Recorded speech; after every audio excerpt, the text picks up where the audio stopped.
If you wanted a masterclass on emotions, that's what you need. All right? Get the valence, like how bright or dark is it? Get that right. Get the size right. Get the amount of movement right. And then, last thing, add a few musical metaphors. You're portraying that music no problem.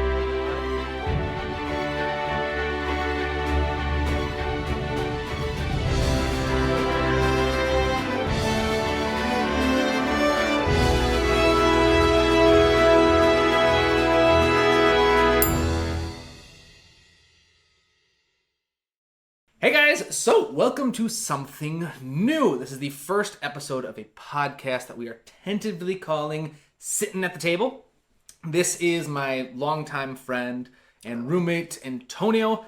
And yeah, we're basically just going to talk about movies that we really like. So we kind of got like a weird kind of dichotomy going on where I, as some of you know, am a trained therapist turned professional musician.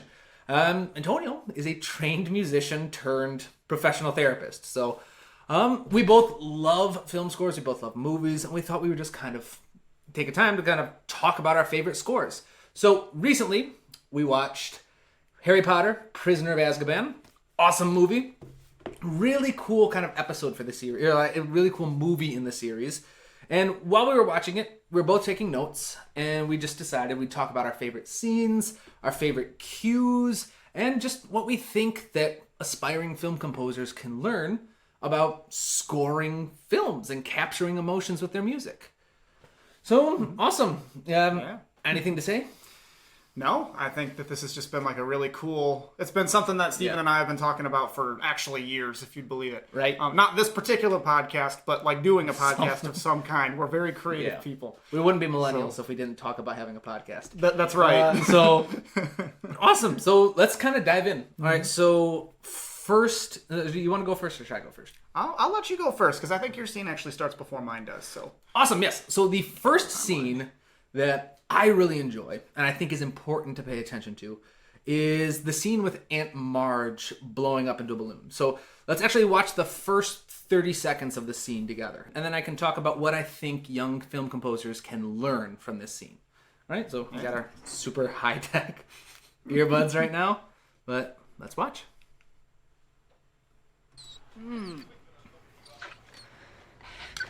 I love this. Right. Let me tell you. Very easy to just like. I always see her as the Trunchbull from Matilda.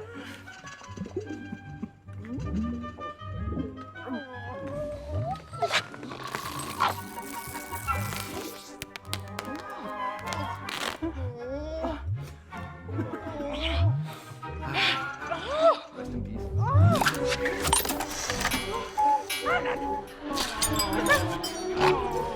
So we'll call it there. All right, but there are just there's a couple of things I want to bring to like your attention. All right, so first off is how the emotions are scored in this scene. So right now, it's kind of one of the most important things to learn as a film composer is that you're not scoring the emotions of the characters on screen. Yes. All right, because the characters can't actually hear the music. All right, you're scoring to the emotions of your audience. So, and what we can see in the scene is if they were to score to the emotions of Aunt Marge, for example, there'd be a lot of fear. The Dursleys would be a bit of panic because they have an understanding of what's going on and they are powerless to stop it. And if we were to score Harry's perspective, it would be a very angry kind of music because he's been pushed to just kind of this... he's been pushed to using magic without realizing it. So he's obviously very angry. But instead, what we hear is this really kind of fun, almost waltz dance like kind of, right? It's a very bouncy kind of music that I love. It's a very comedic kind of sound. And that is it's not for Harry. It's not for the Dursleys. It's not for Aunt Marge. It's for us, the audience, all right? Because we see this as funny. Right. All right, we see this abusive lady get what she deserves. All right, and we think it's funny. She gets blown up. It's not like she's being hurt any terribly or irrevocably. We know that it's all going to end up well, and the music just kind of makes it kind of enjoyable and bounceable. So I'd say this rule number one for scoring emotions is that you score to the emotions that you want your audience to feel. Right? And so for here, we want it to be kind of light. We want it to be a fun way to start the movie. And yeah, so there's not any suspense. So always remember, your characters cannot hear your music, but the audience can. So rule number 2, that's going to be kind of like a running theme I've got for my kind of pieces that we're going to go through, is this film is very unique out of the 3 Harry Potter films, I believe, that John Williams scored. I think he did the first 3. I don't know if he came back. His themes are used throughout, but he only does the first 3. And the first 2 were very thematic. They use lots of what we call technical cues. A technical cue is just kind of a cue in your movie that contains a theme, all right? Like a theme or a motif that's going to return a lot. So, for example, Hedwig's theme, the bum bum bum bum bum ba da dum. Yeah, that one, that's a technical cue because that's an important theme that returns. This is an example of a non-technical cue. We don't hear Aunt Marge's theme come back, to my knowledge. Maybe I'm wrong. But we don't hear her theme come back all that often, signaling Aunt Marge. Maybe I'm wrong. Let me know in the comments if this theme comes back. I didn't do an exhaustive kind of like study of this soundtrack. But there are several examples in this film where non-technical cues are used, where there's not an important theme, there's not an important motif. But what we find instead is this use of music used for world building. And I'm going to go on this a little bit more down kind of the line as I talk about other scenes. But that's what sets this score apart from the other films that John Williams scored in this series, is it's a very highly non-technical score. He's not worried so much about having all of his themes weave in and out. He's more interested in world building, like creating different personalities, different moods, different sections of this wizarding world that we've gotten to know. The first 2 movies are very regal, very kind of magical sounding. And here we're going to have all kinds of weird different sound palettes that he comes up with to just create the kind of the sound of the world. And that goes very in kind of, Alfonso Cuarón is the one who created he was the director of this film. And his whole angle for this Harry Potter movie was that he wanted to make it feel more like a world. He wanted to see more aspects of it. He wanted the students to wear their uniforms the way that they would want to wear them as actors. He wanted to create new aspects of the world that we see go to more parts of Hogwarts. He just wanted to make it feel soft world building, where soft world building is just kind of you build a world, you don't explain everything in it. You just let it exist for its own sake. Getting a notification on here, I'm going to get rid of that. But yeah, so yeah, 2 things I think you can learn from this. 1, always score to the audience's emotions, what you want your audience to feel, not what the characters are necessarily feeling. And 2, music doesn't always have to have a theme or motif. It can be used very effectively for just kind of world building. And the number 1 priority of music is always score the emotion. Yes. If you score the emotion that you want your audience to feel, if you enhance the emotion, it's kind of called the principle of immediacy. That you are matching what's immediately on the screen right now. That is always most important. It takes priority over long term, so score the emotions. Don't worry about long-term themes and motifs and stuff, as long as you've got the emotion. You can, because themes and motifs can kind of elevate your score, but if it's kind of like if you were to spend a lot of time planning themes and motifs and get those right, but fail to get the emotions, then your soundtrack's not going to work. But if you get all of the emotions and fail to use a bunch of themes and motifs to tell the story, your soundtrack's still going to work because you fulfilled the number 1 responsibility of enhancing the emotions of the audience. All right, so that was my first scene. All right, You got anything? For this one, the thing that kind of was sticking out to me a lot, just kind of as Stephen was sort of talking, was there's an element of satisfaction in kind of getting that right like feel when it comes to and I'm gonna kind of talk in like layman's terms because I'm not as like it's weird. That's I have a weird like connection to music. I'm like classically trained but not really. So not so much as a composer, more as a performer, so bear with me. But I think the thing in particular with this, when it comes to like it's like a satisfying kind of score choice to make this sound kind of goofy. Yeah. Even though like this is like kind of terrifying actually if you're like right? if you're in the actual scene. Well, you could very easily put boss music over this. Exactly. If you wanted to go a much darker route and show just like the raw power of a wizard, you could make this a horror film very easy. Right. And there's I think the important thing that I'm trying to say is the kind of like what Stephen was saying is you want to connect with the audience. You want to, the emotions of the audience kind of trump the emotions of the characters in specific instances like this. There's a lot of like conflicting sort of things going on, like, Marge's and the Dursleys, just horror at what Harry's doing. Harry's just like incessant anger. He's just like, it's like visceral, like you can see it, like he wants to attack her. But I mean, he throws that towel down. Yeah, basically. So he's like telling her to shut up. Yeah, I mean, it's like almost weird. I don't know that I've ever, maybe a few times in my life have I ever seen someone get that angry. Yeah. And then like and then for the scene that this, they choose. Well, it happens all the time in Hollywood. Right. People get very angry. And Harry's an angry character. Yeah. No, so we've kind of talked about like how it's important to score to the audience's emotion. But as a therapist, do you have any kind of insight in how to navigate how do you understand what emotions you want your audience to feel? Yeah, that's a good question. And it's something you'll definitely see a lot because that's definitely what I looked at in my scenes. In particular, I think the big thing is there needs to be an empathy component. So I want you to put yourself in your audience's shoes. I mean, I know that maybe sounds like a little bit cliche, but I want you to really do that. And what that means is don't just kind of I imagine it might be this. I imagine it might be that. There are physiological changes in your body and in your brain when you feel things, right? So, anger, you can think about like if you wanted to score to Harry's anger, how would you do that? Well, you have to think about what it means to be angry, right? What does it mean to be angry? Pounding heart rate. Heart rate. Yeah. Kind of a lot of intensity. Yeah. You're physically reactive. Yeah. You're very physically, he uses his body. It's a very physically expressive emotion. Yeah. In men. So that's where it gets a little complicated because you're putting on your therapist hat a bit too much. So now I'm going into it, but that's kind of like the complexity of it, right? So like there's definitely a lot of things if you wanted to go like basic level. Anger is pretty much physiologically experienced as emotion, negative thoughts towards somebody, usually violent. And we're like so Antonio helped me build the initial kind of version of what of like the emotions and music tool that I teach for the class.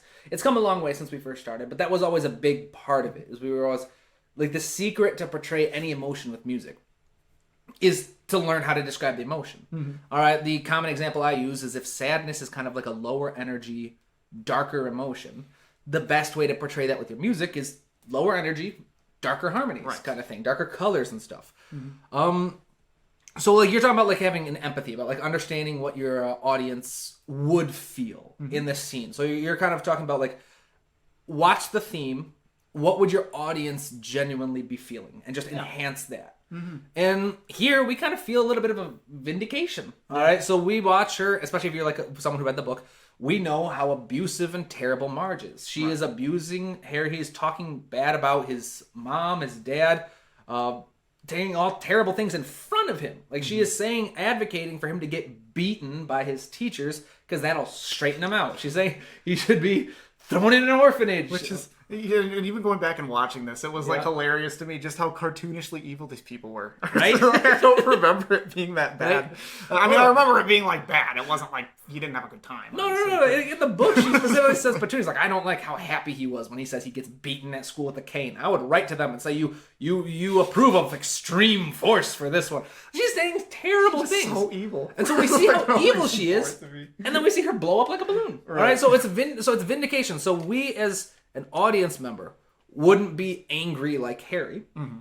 I mean, we'd be righteously indignant, at least. Right. But seeing her blow up like a balloon, we think like, ha, that's funny. All right, you get what you get. No. All right, and so you write music that's kind of funny. So and you get what you get. Exactly.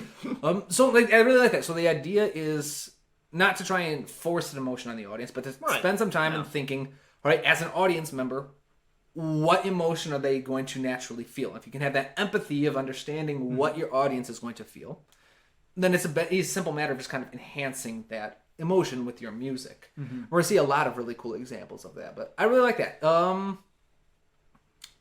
Yeah. I like that. I think I'm good there. Good. All right, so awesome. So what's your first scene? So my first scene is... It's not my favorite scene in the movie, but it's one of them. It's one of the top three. Top three. One of the top three, yes. All right. It's the, my scene that we're going to explore is when when they're on the train heading out to Hogwarts and the Dementors get to come. Yeah, for the Dementors. first Yeah. time. Oh, that's a good one. We All get right. to see them in the flesh for the first time. So Awesome. So, let's watch the first 30 seconds. sure. Why are we stopping? Let's do the Chad looping. We can't be there yet.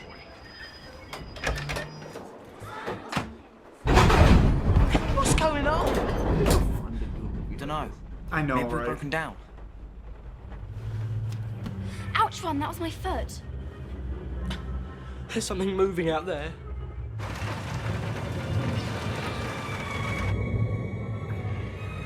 It's a perfect opportunity for music.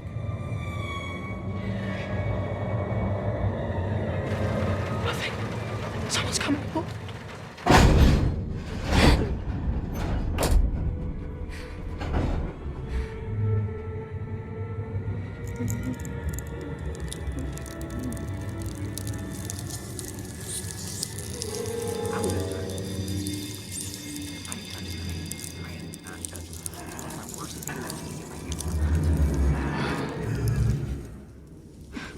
Bloody hell. What's happening? We'll stop at the hand. I want to see the hand.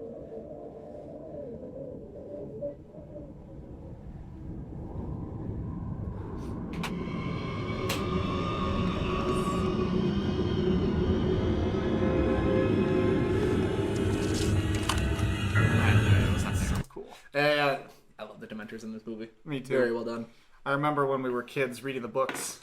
Yeah. And, you always you read about them and then they, they described them. And it's really funny because rarely in my life do I ever get it right. Like when I Right? imagine what the thing looks like and then they portray it in the movie and I'm just like, that's a Dementor. It works well. There it is. You liked it so that was like your Halloween costume for 12 years. At least. Yeah. Yeah. It was a pretty it was a long running one, so. I've got a couple notes that I want to talk about this scene, but let's hear what you got to say first. Sure. So, yeah, I picked this one because it's pretty visceral. I mean, there's a lot happening here. The train stops. We're in the dark. The lights go out. It's like classic. Oh my gosh, horror.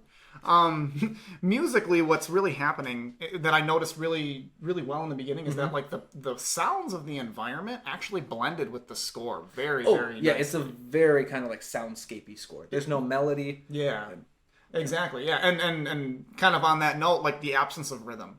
So suspense, right? Suspense is the emotion that I kind of wrote down for this one. That I was just suspense, impending doom, pretty anxiety invoking. What is the commonality with suspense and impending doom? We don't know what's happening. We don't know what's going to come. So we have these long, drawn out... This is exactly what I was going to talk about. Yeah, right? We have these really long, drawn out, kind of notes and really dissonant chords and everything kind of going on in the background that we're not we don't know what's going to happen. We see we see the cloak come up and we see that and it... as you kind of draw that out, and because there's an absence of rhythm, there's an absence of predictability. Yep. So the absence of predictability, right? That sucks. Yes. That's very anxious. Or that makes you very anxious. So That's exactly what I was going to talk about. Because this, again, understanding how to describe your emotions being key to knowing how to score them in music. So you mentioned that suspense, the idea of unpredictability, unfamiliarity. So how do you create music that sounds suspenseful? You write music that removes that familiarity. So here we see many examples. Removes any kind of discernible rhythm. All right? Removes any tonal kind of collection. Instead of having a nice consonant major or minor scale, we work with some very dissonant tones. A lot of tritones, a lot of minor seconds, a lot of clashing dissonances that muddy up the tonal center. There's no melody. All of these things like rhythm, melody, consonants, and tonality. These are all things that would give us context and familiarity and kind of a sense of understanding to music. So when you remove them, you're removing that sense of familiarity, that removal that you put so well is that predictability. Yeah, that's safety. All right. I've talked about in a couple videos about how the essence of music is just forming patterns. All right. If you want something to sound musical, you just need to form a pattern. All chord progressions that are effective form a pattern of some sort, whether that's a pattern using functional harmony, or it's a pattern using functional, like a shared tone, or it's a pattern like sentence structure or period structure. Everything musical is based on a pattern to some degree because it gives you context. It gives you a way to make sense of it as it unfolds over time. I mean, even the difference between noise and a musical sound, or a sound with pitch or versus no pitch, or however you want to describe it, is based on whether or not the sound waves form a pattern. Right. So it's right in the DNA of like audio physics or whatever you would call that. I'm not a scientist. Right. Well, but I mean, but you can kind of hear in this one where like he really toes that line. Yeah, he does. This would be noise. You would not listen to this in the car. I would say I'd kind of listen to it. I would say it depends on your preference. Yeah, but I mean, like this isn't something. Okay, let me put it to you this way: this isn't something that like the average person looking for like a joyful musical experience. I wouldn't call it noise, but I'd say it's kind of like not exactly my idea of it's like music. Chaos. It's a soundscape. It's like a soundscape because there's still pitch, there's still movement, there's still patterns because it works to some degree, but the patterns are all very unfamiliar and alien. And that's how you kind of make these things work, because you still find some patterns to work, like a general rising and falling in pitch. Even if it's super dissonant, it's still going to kind of work. And so yeah, I was thinking about the same exact thing about how you get this unsettling experience. And going back to your point on empathy earlier, as an audience member, there's a lot of information that you don't know. If you haven't read the books, you don't know what's coming. You don't know what a Dementor is. But suddenly, the happy little train ride got stopped. Right. Shook, threw Harry down. Ron is scared. Harry is scared. Hermione's scared. You're seeing the windows are now freezing over. Not only did the window freeze over, but we watched a bottle of something freeze. Was that pop or something? I don't know. That was probably sparkling water. Yeah, sparkling water. Yeah, there you go. Oh, I wish I had some sparkling water right now. Right. All right, I don't know. But it's... No, like we're seeing all of these dark, eerie things coming. They swapped the lights. You can see here on screen. I'm going to move my mouse again. Harry is bathed in kind of a blue light, which is Hollywood film kind of magic for darkness. All right? When there's blue light, it's supposed to be... They're in pitch black. All right? You see that all the time in Lord of the Rings. The kind of idea is like, well, if it's the middle of the night, where did all this light come from? Well, it came from the same place that the score is from, that the music is from, right? If you make a fight or dark scene like this completely realistic to where we can't see really anything, it's not always enjoyable, all right? Because, I mean, I think, I never watched it, but I believe Game of Thrones had an issue where they tried making like a fight at night. I might be wrong. Maybe it was another show or something. But someone tried to do a fight scene at night. And they tried to make it as realistic as possible. It was like, oh, there's no light. You want to make it confusing. And then they're like, well, we just missed out on the coolest fight. Couldn't see it. Yep. So the kind of the blue light, when there's blue light, it's kind of taken to be understood. It's pitch black in there. You can't see anything. So we're all kind of scared. They see a bit of the hand come through, whatever. And yeah, it's a very kind of disorienting soundtrack and sound design. Just scare the audience a little bit. All right. I mean, there are lots of scenes when I was really little that I got scared at in Harry Potter. In the second movie, when the Whomping Willow was hitting, we were in theaters and I made my mom leave because I was terrified the troll had come back. I hated the troll from the first movie. And so, yeah, I know. But, he came back. No. Yeah, I was terrified. I thought it was the troll. I ran out and I made my mom take me out of the theater. And then she explains, like, it's the tree. Don't you remember I read this book to you? Right. But, no, yeah, so. It's much more horrifying. But, yeah, and then the other kind of thing I want to mention is, like, the how the music started. Yeah. All right. So if we go back to the beginning of the scene, which I'm going to do real quick, we get this, like, the music really comes into its own here, kind of this establishing shot. Now, an establishing shot is basically just a picture in the film where the focus of the frame is the setting.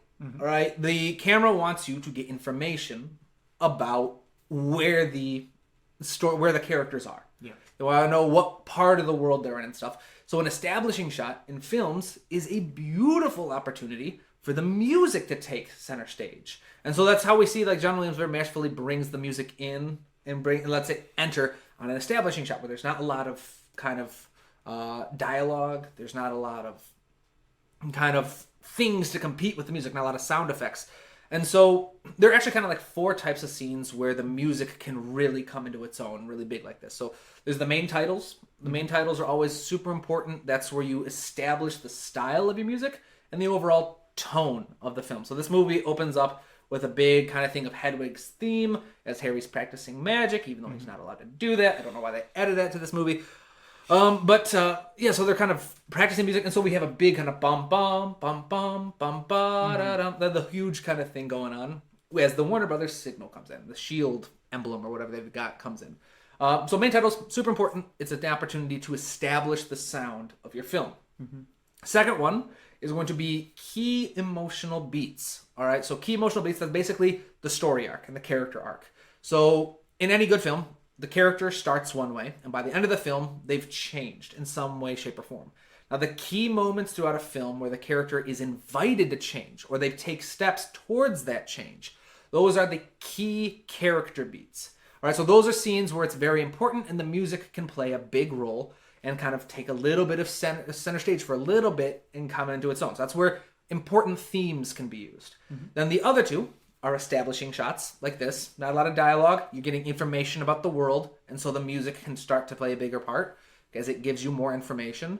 And the fourth one being montages and montage transitions, where it's a short bit where there's a long passage of time. They're usually important moments in the film, and again, it provides a great opportunity for a big thematic statement. So that's just kind of me rambling about that. But yeah, so awesome scene. Anything else you want to talk about with it? This one? Shout out to England, man. There's some pretty mountains there. Really, really enjoyed. That's what you had to say? Yeah, it was so pretty. All right. Yep. Oh yeah. Good on you, England. Nice mountains. I do like this shot though.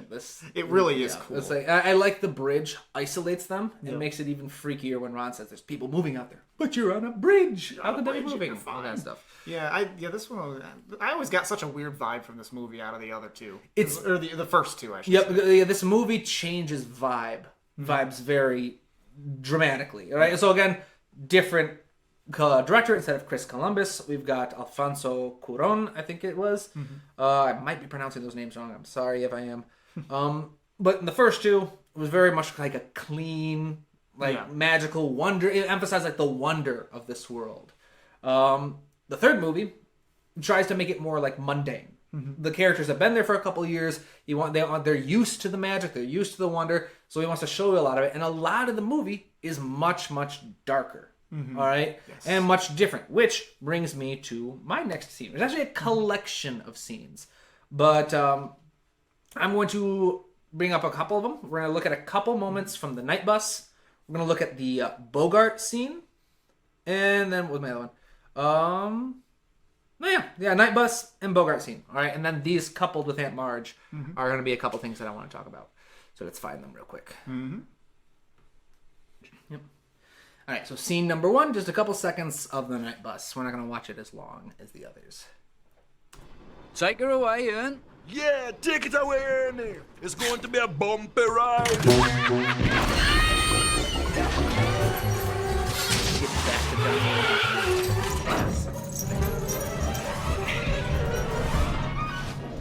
What did you say your name was again? I didn't. All right, we'll pause it there. Then the next one I want to bring up is the Bogart scene.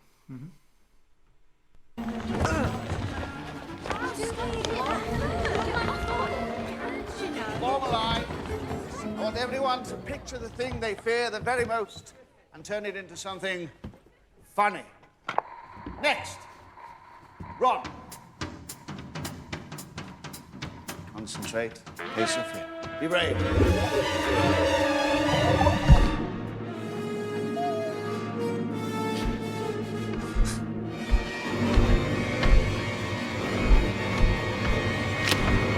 Wander the ready, Ron. Wander the ready. Ridiculous. So that's right there. That's the first thing I want to talk about. Is the mix of both of these things called diegetic and non-diegetic music. So diegetic music is music from the story world. All right, music that the characters themselves can hear. Right now, we've got a nice little kind of funny, jazzy dance swing type number that Professor Lupin has put on. Then we have non-diegetic music, music that the characters cannot hear. It's not from the story world, it's for the audience's experience.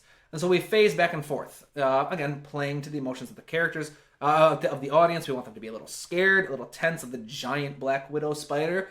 and then it cuts back to the funny music. It's kind of like a masterful expression of that and use of that. To help, there is diegetic music, there is music that the characters are listening to, but you're prioritizing the kind of use of the audience's emotions. Cool little thing there, but what I want to point out is the difference between the night bus, the Bogart scene, and Aunt Marge. All three of those are very different styles of music that we didn't really hear in the first two movies. All right, and so again, the idea of like this movie has a lot of non-technical cues, a lot of themes and motifs that are used once and then just kind of discarded, which is not a bad thing. Instead, rather than trying to build continuity through themes and motifs, what John Williams is doing is he's using a variation of sound palettes to bring new life to the world. All right, and in a world like this where there's a lot of soft world building, again, reminder, soft world building means we're placed in a world and we aren't given specific rules. All right, so we don't know what makes a wizard particularly more powerful than another. We don't necessarily know how potions are made and the science behind potion making. We don't know a lot about the history of how Hogwarts itself is made. We know a little bit about it. But the idea is like there are so many unanswered questions to this world building. And so what John Williams does is rather than trying to use a ton of different specific themes. So, for example, like some composers do, he's done that in the past. But rather than use a whole bunch of themes to build continuity throughout the film, instead what he's using is a bunch of different sound palettes to help flesh out the world, to give more personality. Because the first two films, they've got some different sound palettes, but it's very much like monochromatic color-wise, right? You've got the orchestra, you've got the celeste, the harp, you've got a couple things here and there where it's pretty reliable. It's just kind of the one sound of Harry Potter. Whereas here, for the first time, with a new director who wants to explore more of the world and make it feel more real, more realistic, something more like what we live in, he's exploring more aspects of it. We get the night bus is kind of like a nighttime job, a night shift that these guys have. It's a crazy driver zipping and zapping using magic to avoid car accidents and stuff. So he makes it fun. He makes it a really fast-paced kind of nightlife, jazzy sound. All right, for the Bogart, we've got Professor Lupin, who's a little bit older than he is in the books. We've got an old-timey kind of gramophone, and he wants to make some music that keeps the students from getting too scared. He's a good teacher. He knows that they're doing something scary. He's putting on some happy music to make it easier for them to picture funny things and to get excited about it. And so he gets a funny example right off the bat of Professor Snape in drag, all kinds of stuff. And so he's a good teacher. He's setting things up so the funny music makes sense. But then back and forth, there are moments where it's scary and suspenseful again that we were talking about. And then it comes back to the funny music. So back and forth, again, world building. And again, with Aunt Marge, kind of like the little kind of plumping around kind of funny thing. Now, the more I think about it, I think that the theme from Aunt Marge, I think, might repeat a couple times and not be associated with Aunt Marge. But that's just kind of a feeling I'm getting. I could be wrong.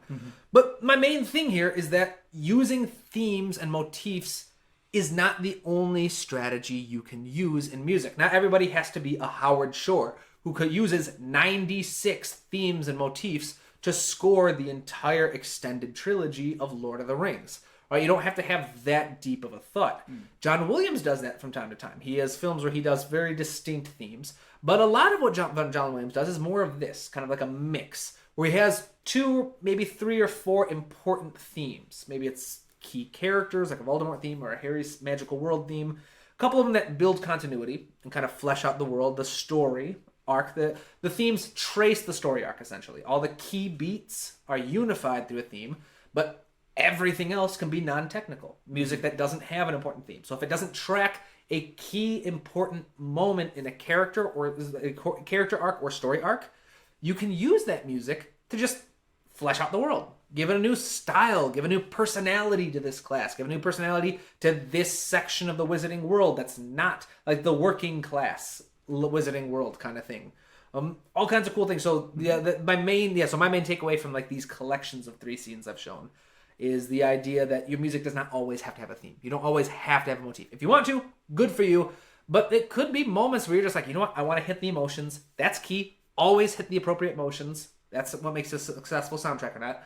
Enhance the emotions that need to be enhanced. But after that, have fun with it. You can do world building. You can write in a genre that you like more than the main themes or whatever it is, as long as it makes sense for the story. All right? Make sense? Yeah, absolutely. Awesome. Any questions? No questions. Sorry, that was teaching. That was teaching. Well, that's what that was. Therapist moment versus teaching moment. Which is gonna win out?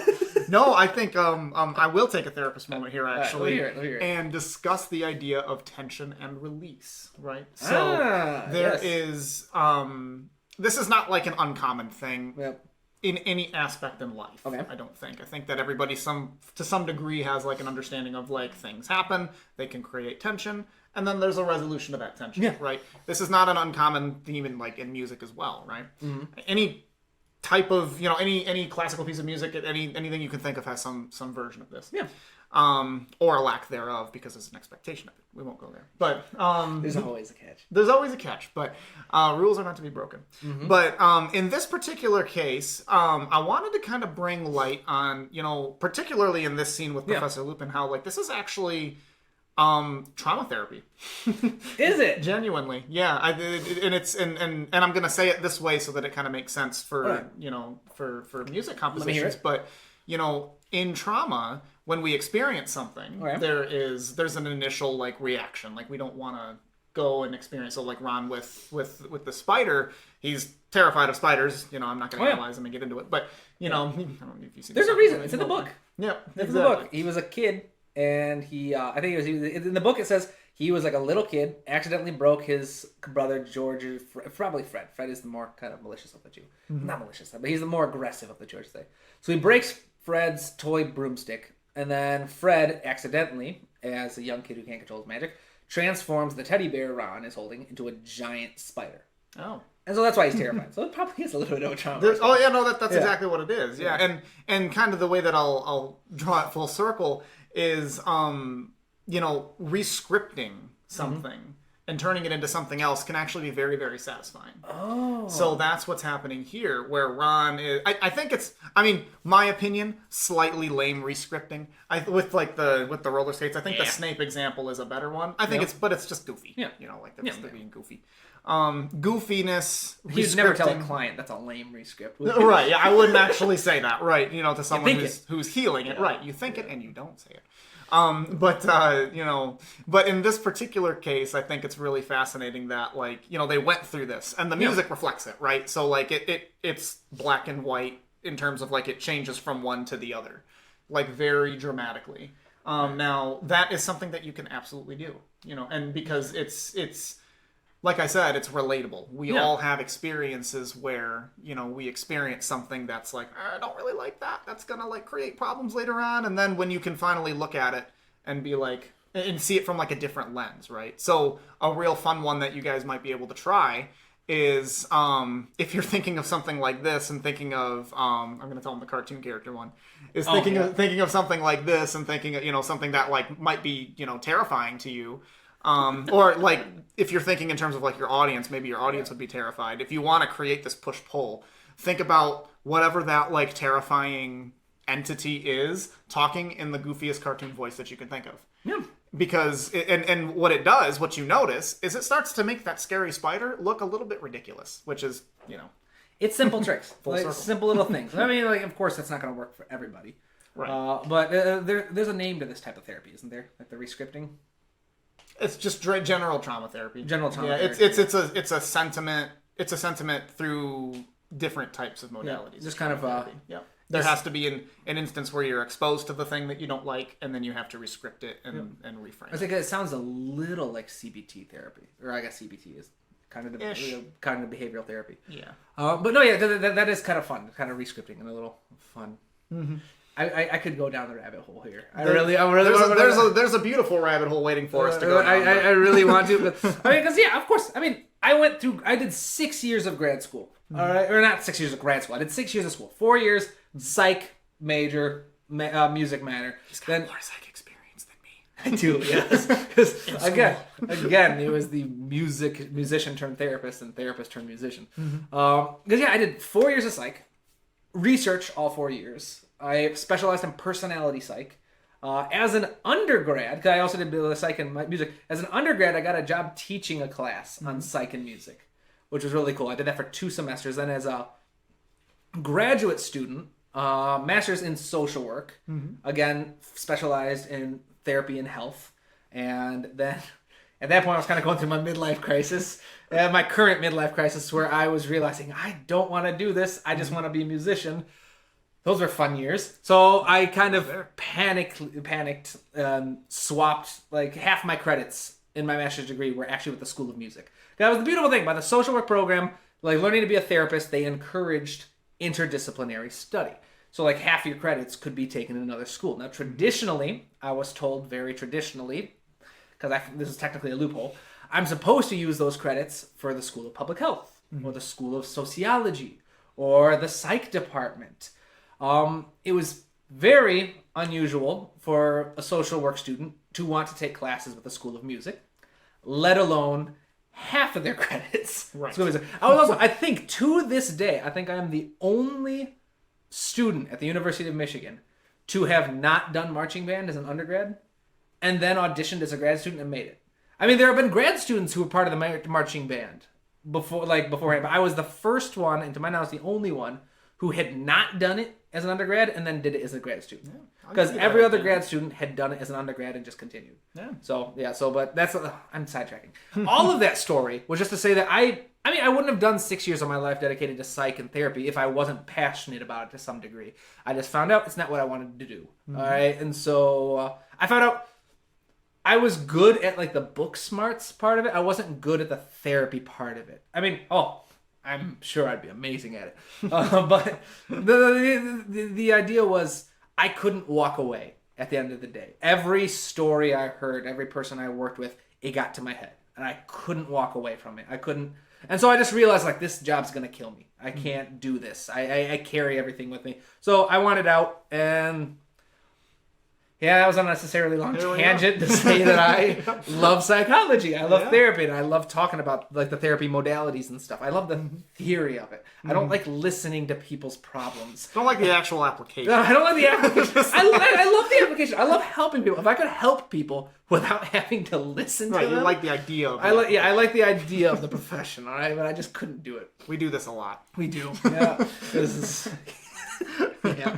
All right, so a little backstory. We've known each other since first grade. Mm-hmm. We went first grade, so we did elementary, middle school, and high school together. Then undergrad, we went to different colleges, but then we both went to grad school at the same place. Yeah. And so we've known each other a very long time. Mm-hmm. But yeah, so that was my night bus and my unnecessary tangent. I always do at least one per stream. Yeah, there we go. Check it off the list. Yeah. Got my establishing shot kind of thing talked about. Awesome. So I've got one more scene. What do you got? I have two still. That's right. So we are Makes going sense. to go ahead. Yeah. Your turn. Yes, it is my turn. We are going to go to Lupin and Harry on the bridge. The first scene where we see the two of them have a heart-to-heart. Window through time. A window through time. Right, awesome. Professor, can I ask you something? You want to know why I stopped you facing that boggart? Yes? I would have thought it would be obvious. I assumed it would take the shape of Lord Voldemort. I did think of Voldemort at first, but then I remembered that night on the train and the Dementor. Well, I'm very impressed. That suggests that what you fear the most is fear itself. This is very wise. Before I fainted, I heard something. A woman screaming. All right, I think we'll stop Dementor's forces. Yeah. Beautiful scene. An iconic piece of music by John Williams. Yes. But what do you have to say about it? Yeah, all of that and more. So more. Yeah, that's right. We're going to say some more. Safety is the big thing here, right? Yep. We're establishing safety. I wanted this scene because this isn't something. I mean, I've tried to write music for years, right? You know, and have kind of come up with some things here and there. And one aspect of music that I've always found that I'm really good at is visceral, like, oh my gosh, this is happening right now. You know, and I mean, I don't know, maybe I'm remiss to say that might be a common thing where like it's pretty easy to write things that are like very there in front of you. I would say it's very easy to write stuff that you personally connect very deeply to. Right. That being said, so I'm not connecting to safety. It's very easy to kind of get an emotional response out of your own music. The caveat there being, if you're like a hobbyist and you're just doing this because you love it, right? Like once you decide you want to get better at it, that's when you hate all your music. All right, and I hate it. That's just kind of a stage. But no, yeah. So it's I would say it's pretty common for people to just get very emotionally responsive to their own music because that's why they're writing it. Right. Then that makes sense. Yeah. Anyway, all that to say, I wanted to pick this one because there was a sense of safety that I just, I found it really interesting that to kind of like explore how they promoted it with the music. So a little background on safety, right? We all have the ability to experience it, obviously. Safety is one of those unique ones that you cannot choose to experience. It has to happen to you. You cannot choose it. So I could tell you, hey, think of something to make you upset. Or hey, think of something to make you happy. Right? That I'm gonna get going. Yeah. It's pretty easy to do that. For some of us have easier times accessing certain emotions and memories versus others. Safety is one. It's the felt emotion. It's something that you can like organize things in a certain way to make it, kind of like, you can organize things in a certain way to make it kind of happen, happen as it happens. You can set the stage for it. You can set the stage for it, but ultimately it has to happen naturally. So what I really liked about this one here is the stage was honestly set very perfectly. So there's, we have obviously with the scenery is very beautiful, but music-wise, safety is there, right? Safety is something that we sort of take it for granted when we're in it because we don't need to yearn for it. So just like the music is kind of like there. When you're listening to it, it's just, it's in the background, it's moving, there's a little movement. It's very predictable, right? Predictability and safety. There's a lot of predictability and safety. It's inherent to it, I would say. Yeah. Another thing is, especially with the characters, when we're kind of looking at Lupin and Harry, this is an establishment of safety. So the goal here is to view Lupin as a safe person for Harry. And Harry, and we're kind of viewing this through his lens because if we go on to watch the scene, the music kind of changes as he remembers things about his parents and stuff like that, and like Lupin's telling stories. There's the connection. The music is the connection between the two of them. Yeah. So the goal with the scene was to establish that sense of like, this is a safe person. This is somebody who Harry should be okay with having around. And not just Harry, but we need the audience to like Lupin. Exactly. We need the audience because going back to your idea of like the empathy with the audience, understanding what the audience needs to feel. The audience is supposed to, in the story, they need to feel that they trust Lupin. That Harry starts to view Lupin a bit as a father figure, all right? Exactly. And we want the audience to feel the same way. We want the audience to agree that Lupin is a good father figure. The fandom seems to love Lupin, so I think that was done rather effectively.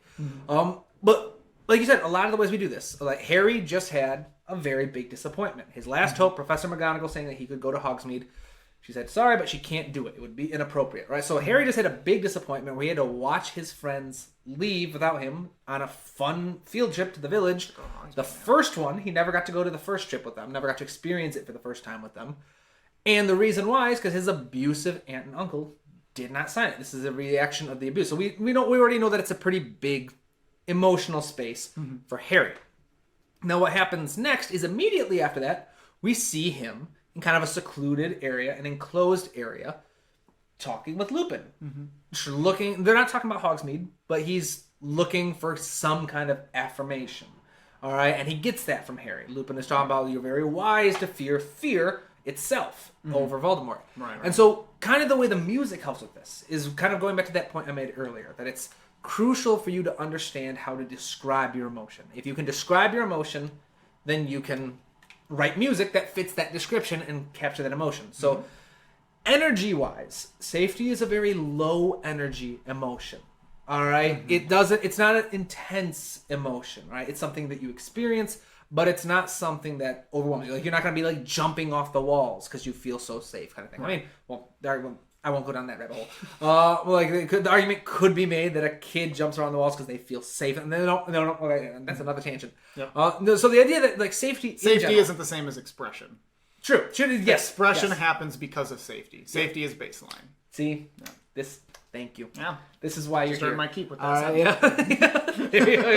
just earned your keep. All right. All right. So but the idea that we want to create a sense of safety, so the music needs to create a sense of safety. And lower energy music kind of emulates the lower energy experience of safety. So like when you're safe, it's kind of hard to describe. You feel safe, all right? You're just in it. Yeah, you're just in it, you're experiencing it. And so the music is also something that we're just kind of sitting in. All right? It's a very small arrangement, very intimate arrangement. We've got solo flute, and then strings come in, lush strings. It's slow moving. There's not a lot of 8th notes or 16th notes. There's not rapid rhythms. There's not massive instrumentation. It's not a super fast tempo. The energy is soft, controlled, and we're able to just sit in it. So again, that's kind of an idea of start by describing your motion. How would you describe it across, like, how dark is it? How bright is it? How much energy? What type of energy? Is it like, so like the kind of the way I teach in my class is that the energy that you express, size, like the size of your instrumentation is kind of emblematic of how overwhelming the emotion is, how all-consuming is the emotion. If it's all you can experience, like if someone compliments you, it's like, nice haircut kind of thing, right? You're happy, you're nice, but that's not about to distract you from everything else you need to do throughout the day. Right. Now, if you win the Mega Millions lottery, and suddenly you realize, my student debt is paid off. I can get my own house. That's the first thing I don't that you need can to happy live about. with a bunch of people. That's the first thing that you can have. Right? That's life-changing, all right? That's life-changing, all right? And so you're going to have it very difficult, or I would find it very difficult to script out my next video or to outline my next video, all right? So that would call for a massive musical response size. Now, the other aspect of emotional like energy is like how energizing is it or how draining is it, all right? So I'm telling you right now, if I got that kind of money to pay off all my student debts and get my own place, I'm happy, all right? I love you guys, but I'm moving on, all right? And so like I'd be bouncing off walls, I'd be rubbing my hands together, I'd be excited, I'd be jumping, I'd be dancing, I'd be calling my family, I'd be doing all kinds of stuff because it's a very energizing feeling of excitement. That's high energy. So the music needs to represent that kind of high level of movement. Now, if I got complimented on my haircut, awesome, nice, all right, I'm happy, but I'm still going to be able to outline my next video. It's not going to distract me from what I need to do. And so the amount of movement isn't as important. Right. What was I going to say? Oh, it's yes, energy. That was the thing I wanted to talk about. And then the other one just being kind of circle back to one of like your very first points was the idea of empathizing with the audience. I kind of touched on this already, but it's important for the audience to also feel a sense of safety with Lupin. Yes. We need to view him as an important father figure because towards the end of the movie, when we find out that he's friends with Sirius Black, the antagonist of the film, there's supposed to be that moment of betrayal. That moment of... I mean, it's not... I love the movie. I love the book. I think the scene... There are ways the feeling of despair and like betrayal could have been done better. But that works. And so the idea of, again, thinking about what you want your audience to feel. We could do all kinds of things here. If we were playing to Harry... We could be talking, we could write music that feels very frustrated, all right? If we're talking about Lupin, I mean, there's all kinds of feelings that we could have for Lupin. A lot of it could be regret and sadness. And the music is a little bit on the sad part, which makes sense because they talk about Harry's parents. But you could really ham up like the pain that Lupin experiences because in the book and the movies it's said over and over and over again, Harry looks just like his father. So every time Lupin sees Harry, he's reminded of his best friend who died violently.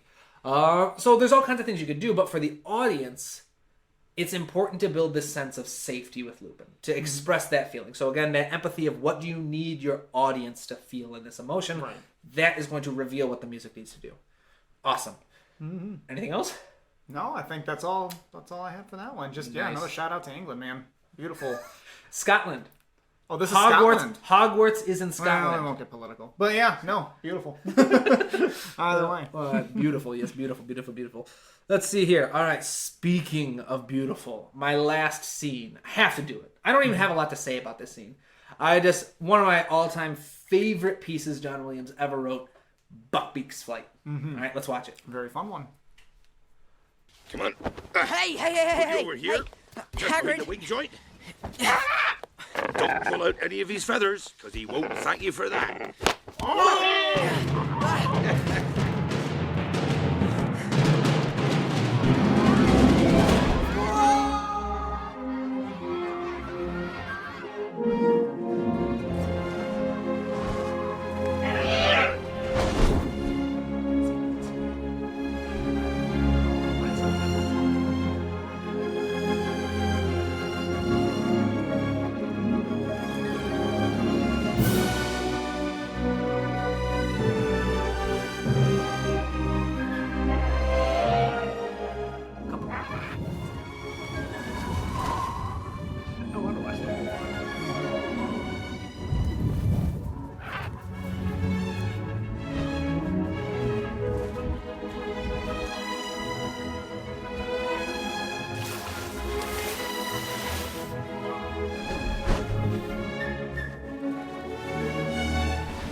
I hate to do it. We gotta stop.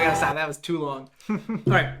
So, I love this piece. I've said it multiple times. I'll say it again. This is like top 10 favorite pieces of film music. All right. Easily, I think one of my favorite, if not the favorites, pieces that John Williams has ever written. Mm-hmm. Now, something that's really crucial. I'm kind of venturing into your territory here a little bit. Talk about the emotion of the story.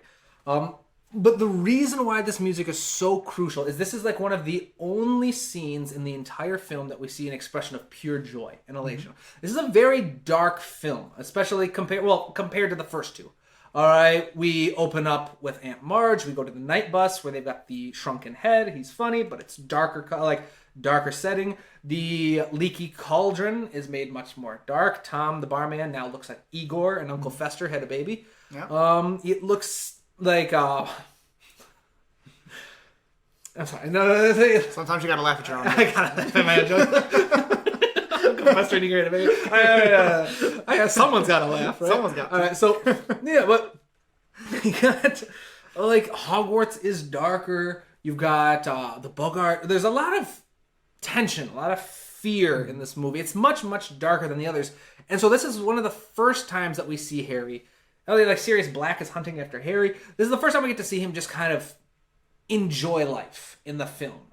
And my favorite part of the music is just that big release when we finally see Harry let go of the hippogriff and just kind of put his arms out and just experience life. Yeah. It's a beautiful, the experience is the joy. It allows himself to experience it. And kind of going back to the idea of describing the emotion first, this feeling of elation. It's very all-consuming, all right? Very high energy. Like Harry is like shouting with joy, all right? So very large scale, big backdrop, huge instrumentation. We've got brass, percussion, strings, woodwinds. Everybody's coming to play here, all right? Number 2, this is a high energizing, so not just kind of all-consuming, but very high energy emotion.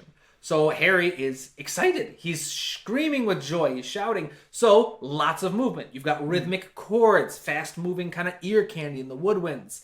Lots of simple ideas. And then the overarching melody moves slow, but that builds contrast. So that ba-da-da-da-da-da. That was terribly out of pitch. But that is like you've got that slower moving melody, which still moves fast because it's a fast tempo. You've got even faster things underneath, even faster accompaniment, all of which offers contrast, builds a ton of energy, and kind of enhances the emotion. So high energy emotion in terms of both scale and energy, like energizing. So lots of movement, lots of size. This is also a very bright, happy emotion. So obviously, very bright, happy kind of harmony. Now, the last kind of tool that I talk about in using emotions, big plug. If you want to learn, if you want to go in depth on portraying emotions with music, check out my class, all right? It's really fun, I promise. Really cool class. But the idea is the final tool for portraying emotions and not just moods is gesture. Because music can portray moods perfectly well with just the energy and valence. But what makes it an actual emotion and unique is gesture. The idea of musical metaphors. All right, finding ways to portray specific experiences. Right. Now, there are a lot of metaphors going on here. It's kind of like the high school lit teacher approach. How can you overanalyze and find out every little thing that the music is doing that could be a metaphor for the emotion? But the big one I'll talk about is this idea of flight, of soaring. There are no bass elements. All right, so the bass register, below low C, nothing. The register from low C to the octave higher, little bit here and there, but for the most part, the bass line is absent. We've got lots of high register, tons of middle register, but the low register is almost gone, so there's no anchor. And so that's very metaphorical. Remove the anchor and you can fly kind of thing. So it works really well. So that's kind of my spiel. If you wanted a master class on emotions, that's what you need. All right? Get the valence, how bright or dark is it? Get that right. Get the size right. Get the amount of movement right. And then last thing, add a few musical metaphors. You're portraying that music, no problem. Yep. That emotion, no problem. Again, you want to learn more? Check out my class. All right, you get live lessons with me. You learn much more in depth. You learn dozens and dozens of tools for manipulating energy, size, valence, all of it. So yeah, check that out. That's my plug. Yeah. In fact, I would like to thank our sponsor. This video is being sponsored by my class. So yeah, thank you to the sponsors. Couldn't do it without you. All right, awesome. All right, anything you want to add? I kind of went on a spiel there. Spiels are spiels, man. You know, and what I always tell my patients is that there is no useless information. There is only information. I've never said that to a patient before, but I'm going to say it now because you're going to claim that you're saying. I'm going to claim it. Yep. Yeah. No, I do. I along those things. We both have ADHD. I'm just going to out ourselves here. So we every time I've had to say something like that, I see a lot of patients with ADHD. So every time I talk, you know, they'll oftentimes apologize, and I got you. It's okay. Yep. But no useless information. No useless information. Just beautiful little tangents. Yeah, exactly. Right. Everything is connected.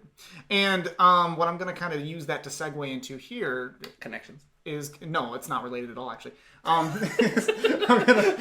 gonna use that to segue into my comments here. I'm going to explain why this works. Oh, here. So I'm not going to go into the deep explanation of the dopamine system, but what's the first thing that you hear when you think of dopamine?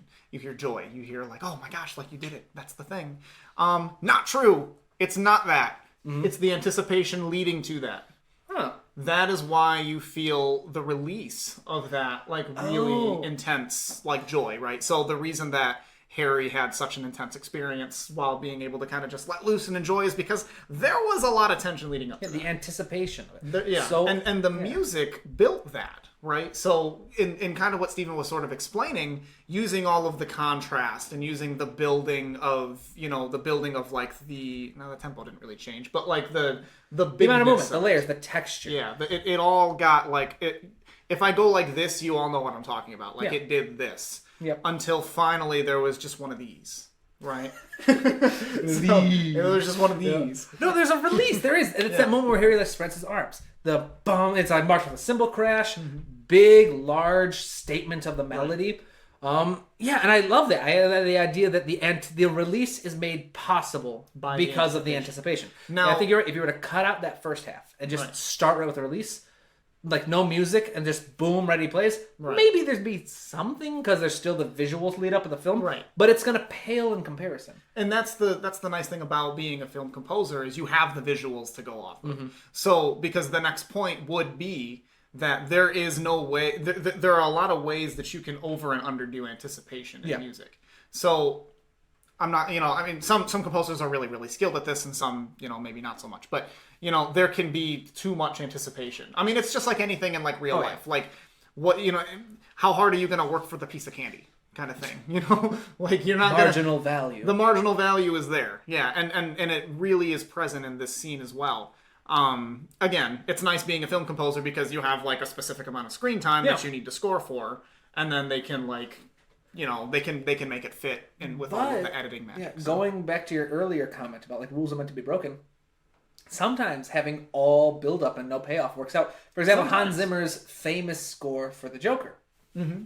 Constant rise in tension, never a real payoff. There is kind of a payoff at the end because of course it has to be something. Right. But the main idea, the gesture, if you will, for the character theme of the Joker was constant rise in tension, never knowing when it's going to snap. Mm-hmm. All right, so no, I really like that. The idea that like if you don't pay enough attention to the build-up, if there's no anticipation, the payoff is going to be diminished. Right. So if you constantly dull the amount of anticipation, so if you dull, like for example, going into therapy, the dopamine response, if you are constantly refusing yourself the ability to anticipate it, if it's constant, just immediate gratification, I am very guilty of that. I'm trying to stop it.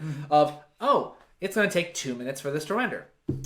Let's get on Instagram. But the constant, the constant release with zero anticipation dulls your experience. It dulls your ability to get joy or satisfaction or release from that dopamine. So that's kind of like a little therapy thing. Yeah. It sounds weird, but practice self-denial. Right? Deny yourself small little things here and there. Allow yourself to sit in anticipation. Right. Common way of saying it, allow yourself to be bored. Yep. Which allow yourself to be bored every once in a while. Allow yourself to sit in anticipation of things every once in a while. And the dopamine hits when you actually get what you're waiting for much bigger. Yeah. You have more control over those peaks and valleys, basically. Right. That was my last scene. Yeah. What is your last one? This is going much longer than I thought it would, but I'm enjoying I was it gonna quite say, a bit. It's working. Yeah. I like to hear myself talk, so. My last scene is probably my favorite scene, actually. Harry casting his Patronus. That was my emergency fourth scene. Was it really? Yeah, right here. Well, Patronus theme. I got notes on it. I've got notes on it. Well, we can both talk about it. Let's do this.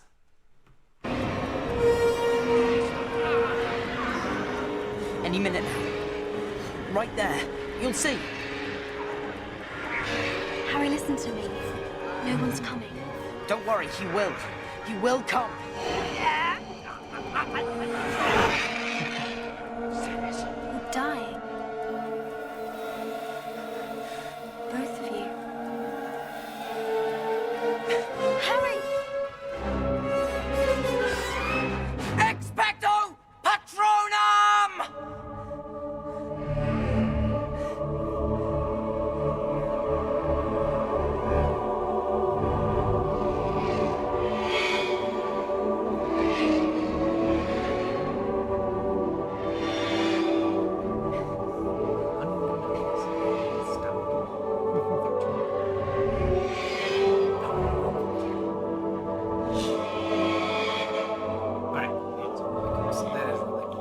Stop it there so that YouTube doesn't come after me. Yep. Awesome. So what is it that you want to say about this scene? So the core kind of tenet here is movement. So emotional movement. Yeah.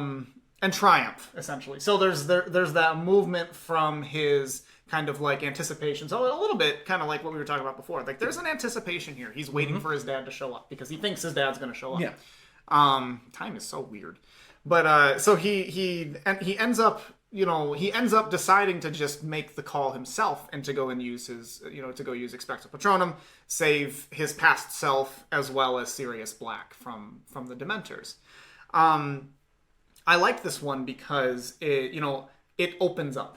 Yeah. It opens things up. So there's like a moment when Harry has to make a decision, and that decision transforms him from kind of past Harry to like now Harry, right? So he's still kind of like over with Sirius Black until he decides we need to go do this. Yeah. So movement in the music signifies the movement in the character arc, right? So this is a coming of age moment for him, right? So, and it's also kind of like interesting how, he viewed his dad as the person who did it originally, even though it was like his past version of himself. So that's just like another little, I don't know if that was like meant to be that way, but he has to become his own father. He has to be, that's Freud weird. would love that. Yes, he probably would. Very Freudian. Very Freudian. No, but I really liked it because there was that moment of like, he's evolved essentially, right? Like he's moved on and he's taken the mantle that he's meant to take. Yep. And even just like saying that, like there's like emotion in that. And it's not like and when you're talking about like moving somebody emotionally, it's a really complicated thing because like people can be moved to do all sorts of things. People can be moved to tears, people can be moved to action, people can be moved to anything you can think of. And this is essentially like a big, massive dislodging of what's holding Harry back from, being able to make that call. He's waiting for something. And that something was actually in him the whole time. I really like that because that's also making me realize kind of just maybe I'm overthinking it, but throughout the film we see Harry running to adults. Mm-hmm. All right, so he asks Professor McGonagall to sign his permission slip. He goes to Lupin to learn how to fight Dementors. He goes to Lupin to like talk about why he wouldn't let him go in front of the Bogart. He goes to Dumbledore to tell him Sirius is innocent. You need to step in and do something to fix it. And so this is kind of, again, I might be overreading it, but this is kind of like the moment in the story where Harry casts that aside and decides he's going to be the authority figure in his own life. He's going to nut up or shut up kind of thing. Yeah, Come out there. Growth. Yeah, it's growth. Except that's a much more eloquent way to say it. Yep. He's going to grow. It's just... it's really good. Again, I might be overthinking it, which brings me to another little kind of tangent but important point. Mm-hmm. As a film composer, when you are spotting and you are working on this, it is supremely important that you write down the character arcs. All right, write down first. If you've ever seen any of my like playlists or classes, if you watched my class that I did with the indie film music contest, it is super important to start out the spotting session, watch the film, and summarize it. All right, what is the main story arc of your story? What is the main character arc of your main characters? Summarize it and write it down, because watching a film 57 times as you score it, you're going to overanalyze things. And kind of the idea of empathizing with the audience, scoring to the audience's emotion. Your audience most likely will not sit down and watch the film 57 times trying to break it really down. Unless it's unless it's really good. I've seen some movies an unreasonable number of times. Dune and Across the Spider-Verse. That's Into, but Across was love it. So, very nice. But my main thing is your audience probably isn't going to peel back the layers as deeply as you will. And so if you get in your own head and create these themes that are based on layers and layers and layers and layers, you can very quickly become detached from your audience. And again, the number one priority, if you take nothing else from this podcast, number one priority of film music is to capture and enhance the emotions of your audience. You're not dictating which emotion they should feel, but you are enhancing the emotions they already feel. And overanalyzing a story can very easily throw you off and make it so that you are detached from your audience. If you are detached from your audience because you overanalyze a story, you cannot possibly understand, empathize with the audience, and enhance their emotional experience. Right. Genuine experience is going to trump everything. Oh, yeah. Right. It's going to trump everything. So now, if you could add little Easter eggs here and there from your overanalysis, that's cool. That's also fun. Chances are, but the goal of that should be a little kind of, haha, look how clever I am kind of thing. And again, that's genuine. That's something that like you're inputting in there, as a piece of you, and it's a genuine piece of you. So audiences, we're good at seeing that, and we're good at feeling it. Well, especially, I've got a book in my studio over there. It's like a 300-page book or something. Maybe it's not that long. But it's a guy who deeply is a musicologist who deeply analyzed the Lord of the Rings films. And he caught everything. He caught stuff that the Howard Shore had forgotten he did. All right, he went so deep on it. So maybe every once in a while, if you're lucky, you'll get someone that passionate, that was moved so deeply by your music, they'll do that. But for the most part, little Easter eggs like that are stuff you do for yourself. Just not to the deficit of that primary objective. All right, so one thing I'd like to bring up about the Patronus as well, although, I won't talk long because I've been talking most of the time, but the idea that the Patronus theme, once again, a new sound palette. Very choral, very kind of not like the rest of the Harry Potter music, all right? We've had jazz, we've had swing, we've had kind of like a little dancing, kind of like the dance kind of thing is a running motif, I guess, of the music, with like the Aunt Marge kind of sound. We've got the set theory kind of creepy stuff for the Dementors, and now we have this beautiful ethereal kind of choral music. So just another example where John Williams is foregoing a deeply intricate web of themes and motifs to rather use the sound and music itself with the world building and building different layers to the world itself, which again was very within running of Alfonso Cuarón, or however you pronounce his name. I apologize. His way of wanting this movie to explore the world much, much more. All right. Anything else you want to say? On this one, no. Just everything I think worked really nicely, and the movement was what caught me. So awesome. So this brings us to the end of the first podcast. All right, excellent. So if you stayed this long, thank you. You're a real one. I appreciate it. You made it. We watched this movie today. You know that. But next time, I don't know. I'm going through a couple of ones. I think Interstellar would be fun because you've never seen that. That would be a fun one. I think I also am seeing on the shelf over there, we've got Night at the Museum, which would be really fun. That's Alan Silvestri, another giant. So I don't know. If you got films you'd like to see us kind of geek out about and just talk about, let us know in the comments. If you've got questions for either of us on how different scenes are explored. Maybe we'll do one in the future where people submit movie scenes that they want us to kind of analyze. No idea. All right, we don't even know if we're going to do more of these. All right, this is just kind of very experimental. But yeah, typical sign off. Thank you to my patrons. Thank you to everyone who supports me. Check out my class. Check out my books. Check out all that kind of stuff. Thank my sponsor, our sponsor, me. Someone's got to laugh at my jokes. Someone's got to laugh. So until next time, my guys, my friends, keep studying, keep working hard, keep writing new music. See you in the next video. Bye-bye now. Bye-bye. That was fun. Yeah, nice work.